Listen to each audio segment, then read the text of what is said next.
They talked about you, lied on you, set traps, pushed buttons. And what did you do? You smiled, you walked away, you kept your peace. That's not weakness, that's power, that's maturity, that's strategy. In a world that profits off your reaction, what if you learn to act like nothing can bother you? And you master your emotions, you master your environment, life will test you with disrespect, delays, and disappointments. But the greatest flex isn't fighting back, it's showing up untouched by the chaos. Today I'm going to show you how to walk through fire and not smell like smoke. It's time to become unshakable. Control is power, not reaction. Every time you react without thinking, without praying, without aligning yourself with truth, you hand over your authority to the situation. You surrender your strength to someone else's weakness. And in that moment, you become a slave, not to chains or circumstances, but to emotions that were never meant to rule you. Reaction is emotional slavery. It means the outside world has gained access to your internal peace. It means someone else's immaturity is now writing the script for your behavior. That is not power. That is instability disguised as passion. That is noise pretending to be strength. But when you respond with clarity, when you respond with composure, when you respond not from ego but from identity, you remain in control. And that control is not a mask. It's a reflection of who you've become in the presence of God. Some people think silence is weakness, but silence is sometimes the loudest demonstration of mastery. When Jesus stood before Pilate, falsely accused and misunderstood, he didn't flinch, he didn't defend, he didn't argue, he stood and said nothing. Because when you know who sent you, when you know who backs you, you don't panic in the face of pressure. You don't break under judgment. You don't argue with ignorance. Silence in that moment wasn't absence. It was dominion. It was power restrained. And that is where many miss it. They think control is fighting back, clapping back, proving a point. But real strength is measured by what you don't allow to move you. It's shown in what you refuse to stoop to. Control means you're no longer driven by triggers, but by truth. You're no longer living on impulse, but on purpose. You can feel anger, but not act out of it. You can feel pain, but not bleed on people who didn't cut you. That's growth, that's spiritual maturity, that's leadership. Because control isn't about suppressing emotion, it's about governing it. Your emotions are servants, not kings. They are messengers, not masters. And when they try to take the throne of your actions, you must be rooted enough in truth to tell them, you don't reign here. The world is loud, chaotic, and quick to provoke. But you don't have to mirror its madness. You can walk into the fire and not let it touch your spirit. You can be surrounded by negativity and not inhale its poison. That's control. That's walking in the Spirit. That's understanding that nothing external has power over the man or woman who has made peace within. And make no mistake, control doesn't mean you're detached. It means you're intentional. It means your reactions have been submitted to your calling. It means you have decided that no storm, no insult, no betrayal will pull you out of alignment with your purpose. So the next time someone pushes your buttons, pauses your peace, or tries to bait your pride, remember this. You're not a puppet, you're a vessel. You're not reactive, you're responsive. You don't move at the sound of chaos. You move at the voice of God. That's control. That's power. That's what maturity looks like. Offense is a choice, not a command. That truth alone, if fully embraced, can set your soul free from cycles of bitterness, anxiety, and emotional exhaustion. Nobody, and I mean nobody, has the authority to dictate how you feel unless you hand them the keys. People can mock, belittle, ignore, provoke, or dismiss you, but the offense only takes root when you allow it in. Offense is not an automatic response. It is a decision you co-sign with your agreement. The greatest freedom you'll ever experience is when you realize you are not obligated to carry the emotional weight of every arrow thrown your way. You see, people aim to bruise your ego because they assume that's where your identity lives. But when your identity is rooted in purpose and anchored in God, their jabs can't penetrate your peace. When you know who you are, you don't need to defend it. The offended heart is often the insecure one, but the secure soul sees past the insult and recognizes the source. Sometimes offense is just the noise of a hurting person trying to provoke a reaction they could never earn through respect. And when you respond with calmness, you remind them that your emotions aren't up for public control. Think about it. How many relationships, opportunities, and moments have been delayed or destroyed because of offense? How many people are stuck in yesterday's conversation, trapped in the prison of what someone said years ago? Offense is a silent thief. It doesn't rob you of time, it robs you of joy in that time. And as long as you keep rehearsing the offense, you keep reliving the pain, it grows roots, it takes space. It becomes a filter through which you see everything. And eventually, you're no longer responding to the world as it is, but through the wounds of how someone made you feel. That's not living, that's bleeding emotionally while pretending to be strong. But there's another way. You can rise above. You can walk away without picking up the insult. You can hear the noise without making it your narrative. Let them talk. Let them underestimate you. Let them throw shade. But don't let them steal your stillness. That's your strength. That's your superpower. You don't owe anyone your reaction. You owe yourself peace. You owe yourself growth. You owe yourself the dignity of not lowering your standard every time someone brings conflict to your door. There is wisdom in overlooking offense. There is honor in choosing silence when provoked. Not because you're weak, but because you're wise enough to know that energy is currency and offense is too expensive to afford.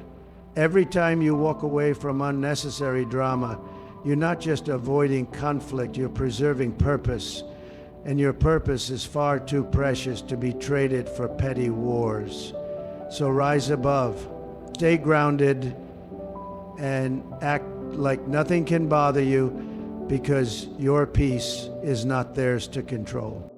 Peace is a weapon, not a weakness, and until you understand that, you'll keep trading your authority for anxiety. Peace isn't sitting back and doing nothing. Peace is standing firm when everything around you is falling apart. It's walking into the battlefield of life with your head up and your heart anchored, refusing to be shaken by what you see, hear, or feel. That kind of peace doesn't come from comfort. It comes from conviction. It comes from knowing who you are, and more importantly, whose you are. Because when you know you belong to God, you don't have to scream to prove your power. You don't have to fight for attention or validation. You don't have to clap back to every insult or react to every provocation. Peace becomes your position. And when you stay in position, you stay protected. Most people think peace is the absence of conflict, but real peace is the presence of power in the middle of conflict. It's choosing not to retaliate when your name is slandered. It's refusing to match chaos with chaos. It's the decision to stay still, not because you're scared, but because you're strategic, because you understand that when you're still, God steps in.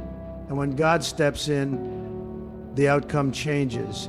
The enemy knows he can't beat you when you're focused, so he tries to distract you. He tries to agitate you. He'll send people to poke, to prod, to test your boundaries, just to see if he can pull you out of character. But when you walk in peace, the bait doesn't work, the trap doesn't spring. You don't take the offense. You don't pick up the burden.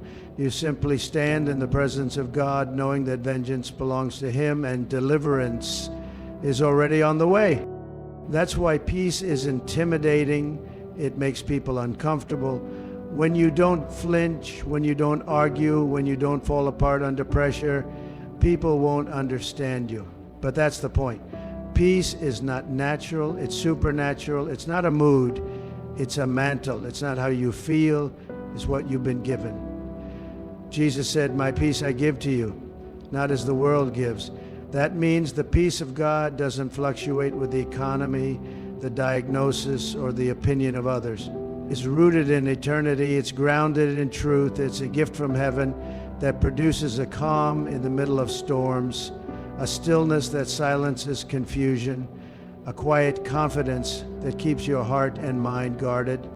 So the next time life tries to shake you, don't respond with panic, respond with peace. Let peace be your posture. Let it be your weapon. Let it go ahead of you, beside you, behind you. Because peace doesn't just protect your mind, it preserves your destiny. You don't have to lose control to prove your strength. Sometimes the most powerful thing you can do is be still. Emotional maturity is supernatural strength. It's not loud, it doesn't show off, and it rarely needs applause, but it stands tall when everything else falls. It is the hidden power that separates the easily shaken from the deeply rooted. Emotional mastery has nothing to do with how expressive or introverted you are.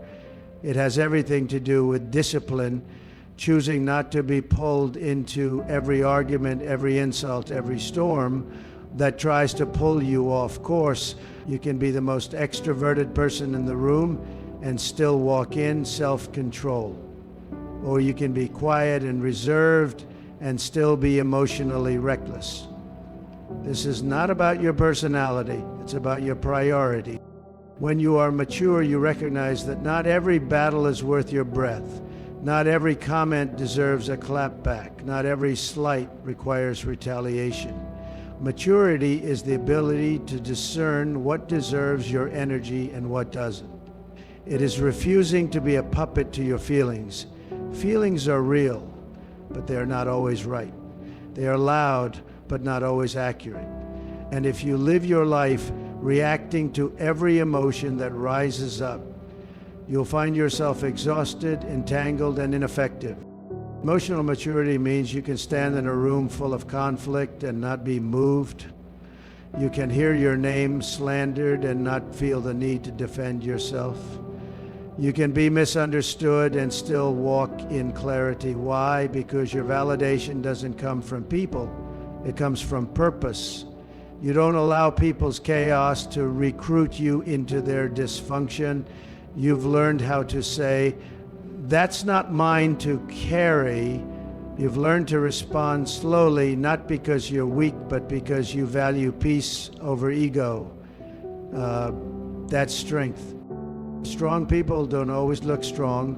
Sometimes they're the quiet ones at the table. Sometimes they're the ones who let others talk while they listen. Sometimes they're the ones who walk away, not because they're afraid to fight, but because they've already won the battle inside. They've conquered pride. They've silenced insecurity. They've buried the need to prove themselves to people who wouldn't understand them anyway. To be emotionally mature is to be spiritually elevated. You see through the noise. You recognize when people are operating from wounds, not wisdom. And instead of matching their dysfunction, you maintain your dignity. You smile, not because it's faith, but because it's faith. You speak slowly, not because you're unsure, but because you're wise. You stand still, not because you're passive, but because you're grounded. That's power most people will never understand. But you weren't called to be understood. You were called to be unshakable. Emotional maturity is not just a nice quality. It's a supernatural force. It protects your destiny from being sabotaged by temporary emotions. It keeps you clear when life gets cloudy. It helps you rise above pettiness and walk in purpose. So when the pressure rises, when the insults come, when the chaos surrounds you, don't fold, don't flinch, stand still, speak slow, smile often. That's not weakness, that's strength, that's supernatural. Drama is a trap. Arguments are bait. Every insult is an invitation to stoop. But those who walk in wisdom know you don't argue with fools because the crowd won't know who's who. If you want elevation, you must protect your energy. Don't chase chickens when you're called to soar like eagles. The enemy knows he can't steal your destiny, so he distracts you from it. He can't cancel your calling, so he tries to clutter your mind with conflict. If he can't defeat you, he'll attempt to drain you. And the most efficient way to do that is not with swords or storms. It's with silly, senseless, petty drama. That's why every time you rise, every time you focus, every time you walk with clarity and boldness, here comes something or someone sent to pull you back into chaos you've already outgrown. But when you know who you are and where you're going, you learn to recognize the trap before it pulls you in. You have to understand that not every battle is worth fighting. Not every accusation deserves a response. Not every attack deserves your attention. Maturity is when you stop trying to prove yourself to people who are committed to misunderstanding you. It's when you stop explaining your vision to people who are blind on purpose. Drama is designed to entangle your emotions, to tangle your focus, and to waste your time. It gives the illusion of importance while robbing you of progress. The enemy is not just after your peace, he's after your momentum. Because as long as you're fighting battles you were never meant to fight, you'll never move into the places you were born to conquer. The moment you respond to foolishness, you give it legitimacy. You breathe life into what should have died in silence. Arguments don't strengthen your character, they test your control. And silence doesn't mean weakness, it means wisdom. If the enemy can't get you to break down in public, he'll try to lure you into acting beneath your calling. But your assignment is too great to be trapped in gossip. Your destiny is too precious to be tangled in drama. Learn to say, that's beneath me, not because I'm better than them, but because I've been called to something higher. Let your focus offend people. Let your peace confuse them. Let your lack of reaction speak volumes. Because when you're really about purpose, you don't have time for pointless conversations. You don't chase every comment, every insult, or every invitation to conflict. You rise. You move forward. You build. You win. That's what people can't stand, that you refuse to play their game. They poke, but you don't flinch it. They provoke, but you don't bite. They bait you, but you've grown beyond the hook. So today, let them talk, let them lie, let them twist your words, just don't take the bait. Because while they're busy setting traps, God is busy setting tables. And those who keep their hands clean will eat in the presence of their enemies. This world wants a reaction, the enemy wants your peace, but you are a child of the Most High. You don't owe your emotions to anyone but God. Learn to act like nothing can shake you. Because truth is, when your life is built on the rock, nothing can. Walk with your head high, smile through the storm, laugh in the face of opposition, not because life is easy, but because God is faithful, and when He's in control, nothing can bother you.